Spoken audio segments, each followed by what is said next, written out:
You know that feeling when you walk into a coffee shop in a new city and it just feels right? The music's good, the light's soft, someone's laughing in the corner, and you think, man, I could do this. I could build something like this, something real, something that's mine. That's how it started for Marcus. He wasn't some corporate guy with a trust fund or a Silicon Valley contact list. He was a regular guy from Memphis who spent 15 years managing restaurants, saving every extra dollar, watching trends, taking notes. He loved food, he loved people, and he had this dream. Not of a franchise, not of a chain, but of a real little spot. A place with soul. And in 2022, he thought he'd found his moment. Nashville was booming. People were moving in from everywhere. The city was loud, proud, and hungry for music, for culture, and for new places to eat. Rent wasn't cheap, but Marcus had a plan. He found a small space on the edge of East Nashville. Not quite trendy, but up and coming, the broker said with a wink. He put in everything, his savings, a small business loan, a loan from his brother. Even maxed out 2 credit cards. Just to get through the first 6 months, he told himself. He painted the walls, built the counter, hired 2 part-timers. Named it Hickory and Honey, a Southern comfort cafe with a twist. Smoked grits, honey butter cornbread, coffee roasted locally. Opening day? Packed. People loved it. Instagram posts popped up. One food blogger called it the little gem Nashville's been waiting for. Marcus stood in the kitchen, watching the orders roll in, and thought, this is it. I made it. 8 months later, the lights went off, the doors locked, and Marcus walked out with nothing but a mountain of debt and a single unsold t-shirt that said, I love Hickory and Honey. So what happened? How does a dream that starts with hope, hard work, and a full house end with silence and a bankruptcy filing? And more importantly, was it really his fault? Stick around, because today's story isn't just about one cafe in Nashville. It's about thousands of small dreams across America. The ones we cheer for, the ones we ignore, and the ones that quietly disappear.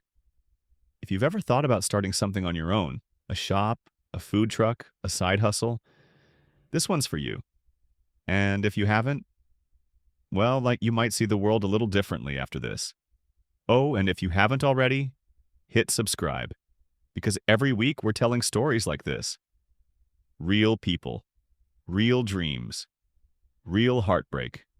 No filters, just truth. Now, let's go back to the beginning, because sometimes the most dangerous moment isn't when things go wrong.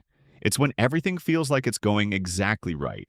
So what happened between that electric opening day and the quiet closure 8 months later? Because let's be clear, Marcus didn't fail because he was lazy, or clueless, or because he made bad food. In fact, people loved the food. Regulars started showing up. One guy came every Tuesday for the smoked mac and cheese. A group of nurses from the nearby clinic made it their post-shift ritual. No, Marcus didn't lose because of the product.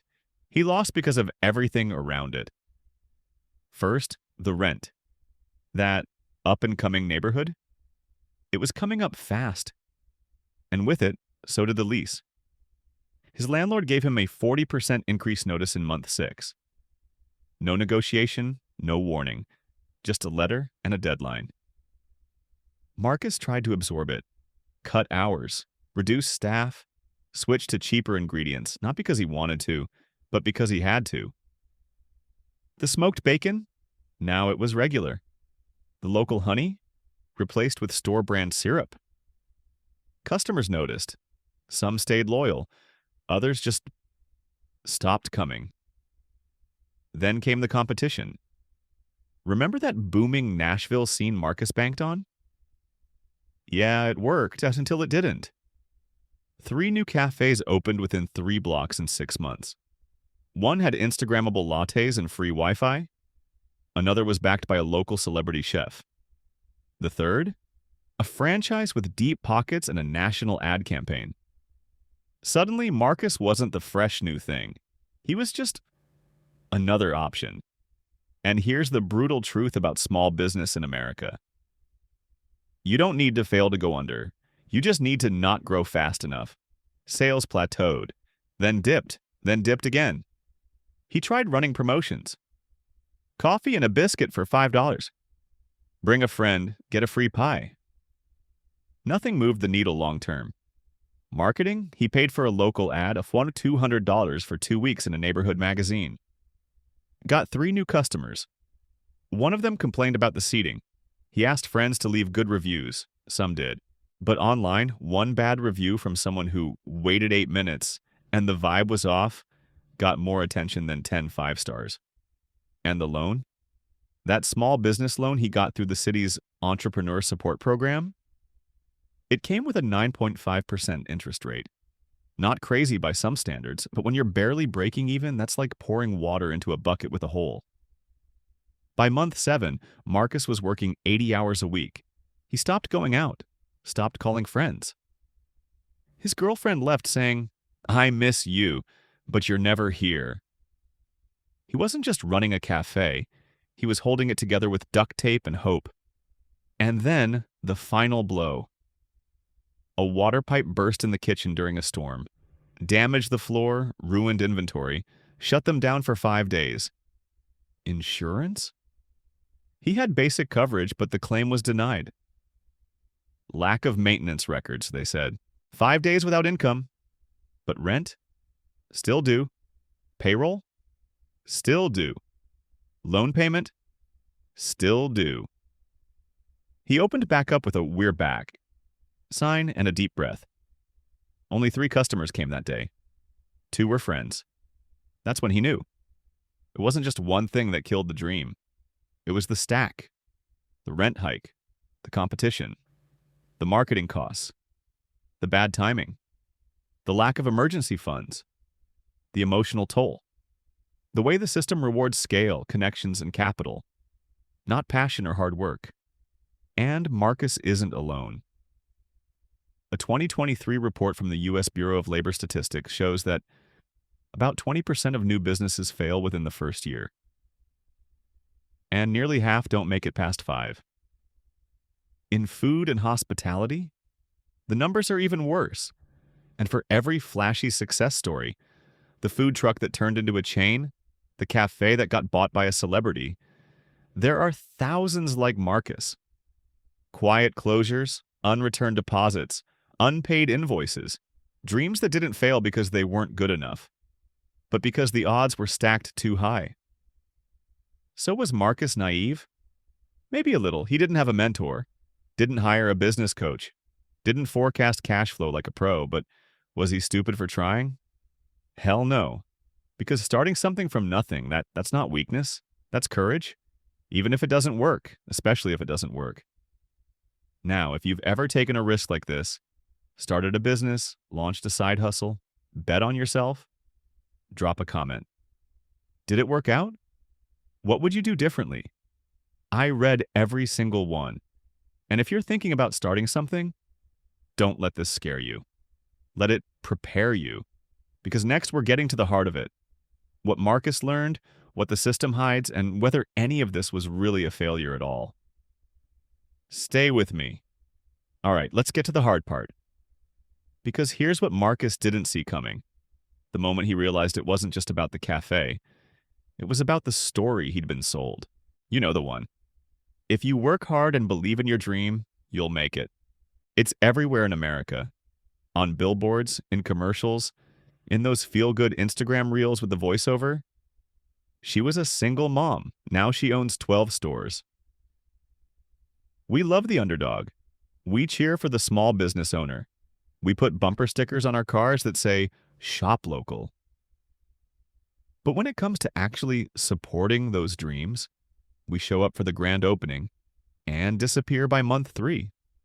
And the system, it's not built to help people like Marcus survive. It's built to help the ones who already have safety nets.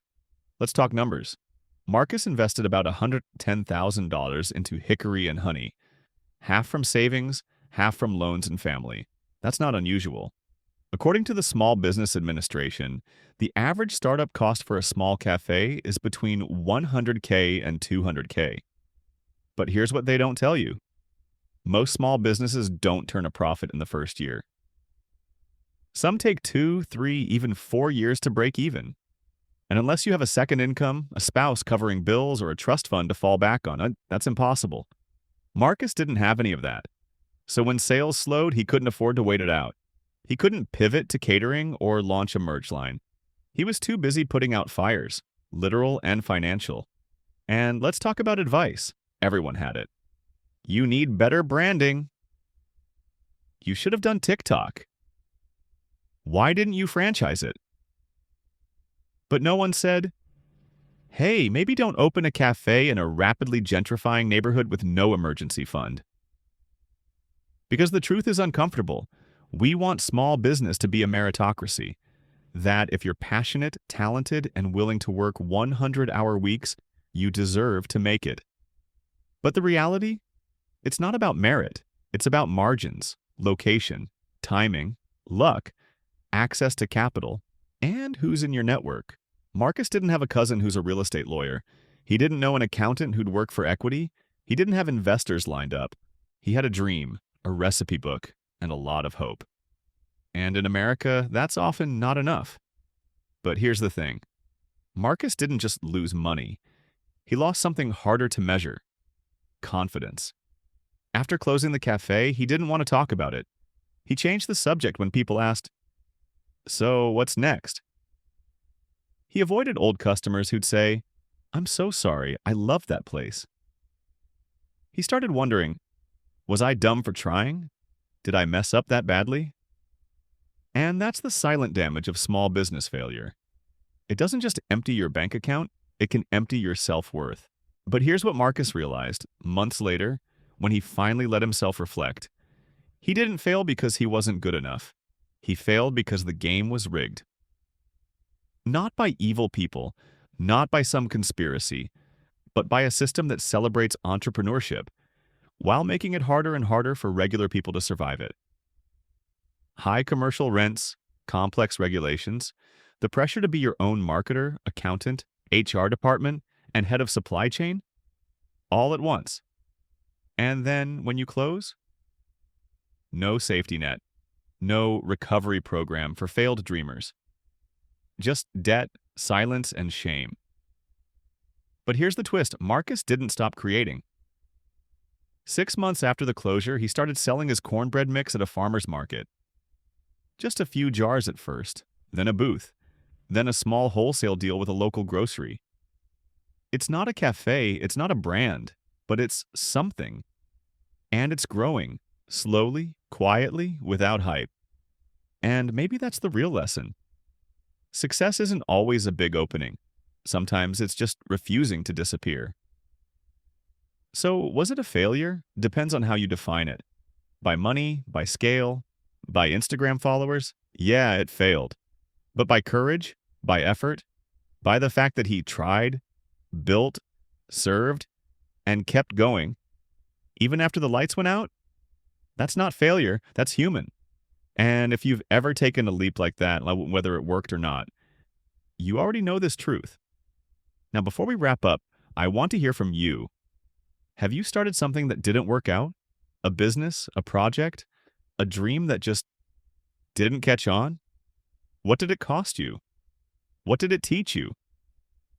Drop your story in the comments. Not for pity, for connection. Because sometimes just saying it out loud helps it make sense.